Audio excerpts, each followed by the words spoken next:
Fast, focused, and fearless, here's everything you need to know from around the world this Thursday, January 5th, 2023. China vows for a, quote, final victory against COVID-19. The Communist Party's official newspaper, The People's Daily, said in an editorial article that China and the Chinese people will surely win against the virus. It also rebutted criticisms on the country's 3 years of strict curbs that triggered historic protests. Several nations have imposed additional measures for Chinese travelers. The World Health Organization has also raised concerns over the accuracy of China's COVID-19 figures. The Russian military says their soldiers' unauthorized use of cell phones led to a deadly Ukrainian rocket attack on the facility they were stationed at. The death toll from the weekend attack has been raised to 89. Russia's defense ministry says phone signals allowed Kyiv's forces to determine the coordinates of their military personnel's location and launch a strike. The Russian military says it's now taking measures to prevent such incidents from happening again. The necessary steps are currently being taken to prevent similar tragic incidents from happening in the future. As a result of the investigation, those officials found guilty will be brought to justice. U.S. lawmakers opened the second day of Congress without a House Speaker. For a fourth, fifth, and sixth time, Republicans tried to vote Kevin McCarthy into the top job. However, 20 conservative holdouts still refused to support him, leaving him short of the majority needed. This came even after former President Donald Trump called on his party mates to unite behind McCarthy. A nominee for U.S. House Speaker needs to secure 218 votes to win the seat. Democrats have nominated Hakeem Jeffries, who has so far won the most votes overall at 212. The last time that the U.S. House of Representatives failed to elect a speaker on the first ballot was in 1923. We'll be back with more stories after the break. Keep it here on One News Now.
You're still watching One News Now. I'm Jess De Los Santos.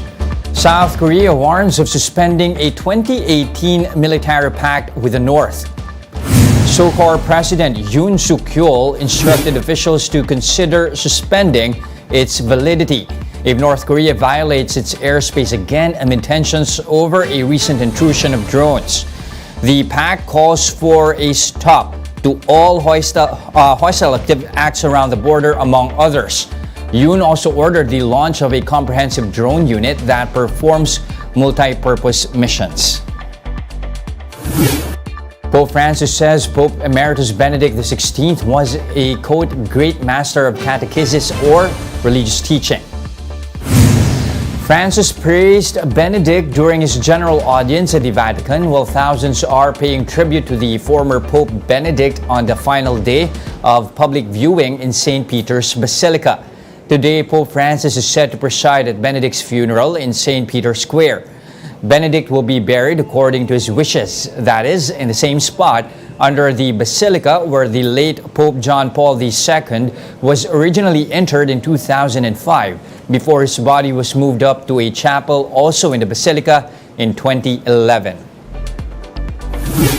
Now, houseboats made of cardboard are now floating in the Netherlands and are being used for overnight stays and professional events. Let's get the details from Bloomberg Quick Take.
I think the uniqueness of this place is not only the material usage of it, that it's very sustainably used by cardboard and it's very well isolated and used a lot of recycled materials. We use our own power by the solar panels, things like that.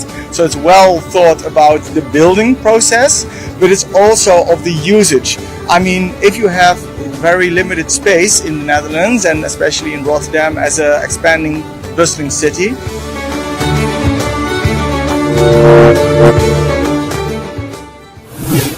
And here are the other headlines we're keeping our eyes on. Brazilian football legend Pelé has been laid to rest in the world's tallest vertical cemetery. This followed a 24-hour wake held at the Urbano Caldeira Stadium, the home ground of Pelé's former team, Santos. The actors who played star-crossed lovers Romeo and Juliet in Franco Zeffirelli's 1968 film are suing Paramount Pictures for child abuse over their brief nude scene. Olivia Hussey was 15 and Leonard Whiting was 16 when they starred in the Oscar-winning version of William Shakespeare's tragedy. The actors are now both in their 70s.